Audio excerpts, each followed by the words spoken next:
ሰላም ጤና ይስጥልኝ የአዌቱ ዜና አድማጮቻችን፣ የዕለቱን አበይ ዜናዎች እንደሚከተለው አቀርባለሁ። ቻናሉን ሰብስክራይብ በማድረግ ይጀምሩ፣ ቤተሰብም ይሁኑ።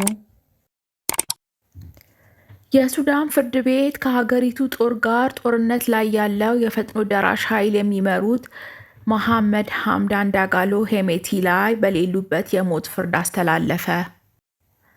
ሄሜቲ የሞት ፍርድ የተፈረደባቸው በጦርነት ወንጀል፣ በሰብአዊነት ላይ በተፈጸሙ ወንጀሎች እንዲሁም በምዕራብ ዳርፉር ክልል በተካሄደ የዘር ማጥፋት ነው። የጸረ ሽብርና በሀገር ላይ የተፈጸመ ወንጀል ጉዳዮችን የሚመለከተው ችሎት ከሄሜቲ በተጨማሪ 15 የፈጥኖ ደራሽ ኃይል RSF አዛዦች እና አጋሮቻቸው ላይ በስቅላት የሞት ፍርድ እንዲፈጸም ውሳኔ አስተላልፏል። አቃቤ ሕግ ክሱን የመሰረተው በምዕራብ ዳርፉር ዋና ከተማ የሆነችው በኤልጄኒና የተፈጸሙ ወንጀሎች እንዲሁም እንደ አውሮፓውያን አቆጣጠር በሰኔ 2023 ካስሚስ አባካር የተባሉ የግዛቲቱ አስተዳደር ግድያ በማካተት ነው። በሱዳን እንደ አውሮፓውያን አቆጣጠር ከ2023 የእርስ በእርስ ጦርነት ከተቀሰቀሰ ወዲህ በፈጥኖ ደራሽ ኃይሉ አመራሮች ላይ እንዲህ አይነት የፍርድ ውሳኔ ሲሰጥ ይህ የመጀመሪያው ነው ተብሏል።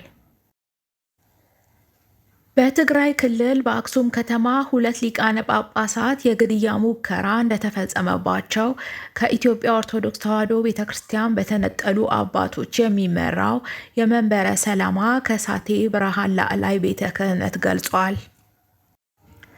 ቤተ ክህነቱ የግድያ ሙከራ ሲል የጠራው የማክሰኞ ሰኔ 30 2018 ዓ.ም ክስተት ያነጣጠረው በብፁዕ አቡነ ናትናኤልና በብፁዕ አቡነ አረጋዊ ላይ እንደሆነ አስታውቋል። ቤተ ክህነቱ ረቡዕ ባወጣው መግለጫ በሁለቱ አባቶች መኖሪያ ቤት ላይ ተኩስ የተከፈተው ሌሊት 6:30 እንደሆነ ጠቅሷል። የግድያ ሙከራ ተደርጎባቸዋል ከተባሉት አባቶች አንዱ የሆኑት አቡነ ናትናኤል ስለ ክስተቱ ለቢቢሲ ተናግረዋል። አቡነ ናትናኤል እንደሚናገሩት ተኩስ የተከፈተው የትግራይ ኦርቶዶክስ ተዋሕዶ ቤተ ክርስቲያን ዋና ጽሕፈት ቤት ውስጥ የሚገኘው የጳጳሳት መኖሪያ ነው። አቡነ ናትናኤል የማክሰኞ ሌሊቱን ክስተት ሲያስታውሱ በአጋጣሚ እዚያ መኖሪያ ውስጥ የነበርነው ደግሞ 2 አባቶች ነን፣ እኔና የቅዱስ ሲኖዶሱ ዋና ጸሐፊ ብፁዕ አቡነ አረጋዊ ማለት ነው ይላሉ። የተኩስ ድምፅ የተሰማው ሌሊት 6:30 እንደሆነም ይናገራሉ። ከተኩሱ በኋላ ምንድነው ብለን ስንወጣ አንድ ጥይት ከቤታችን ማረፊያ ክፍላችን ላይ በተለይ አቡነ አረጋዊ ያረፉበት ማረፊያ ክፍል ህንፃው ላይ አርፎ በተወሰነ መልኩም ህንፃው ተንዶ ግማሽ ብሎኬት ተገንጥሎ ወድቋል ሲሉ የተመለከቱትን ገልጸዋል። ፓኪስታን እርጅና የሚከላከል መድኃኒት ለመስራት ከሆስፒታሎች እንግዴ ልጆችን በማዘዋወር በተጠረጠረ ቡድን ላይ ምርመራ እያካሄደች ነው። የሀገሪቷ የፌዴራል ምርመራ ተቋም ቡድኑ በየወሩ ከተለያዩ ሆስፒታሎች 200 ኪሎ ግራም የሚመዝን የእንግዴ ልጆች በመግዛት ተከሷል።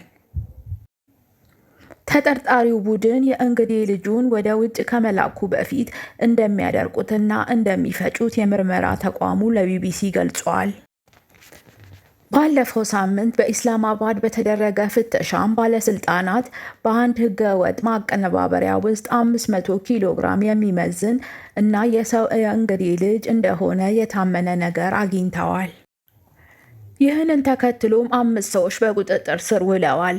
የምርመራ ተቋሙ ባጋራው ምስሎች ለመከዘን እና የእንግዴ ልጁን ለማቀነባበር በሚጠቀሙበት ቤት ውስጥ በደረቁ የእንግዴ ልጆች የተሞሉ ትሪዎች በጋሪ ላይ ሆነው ታይተዋል።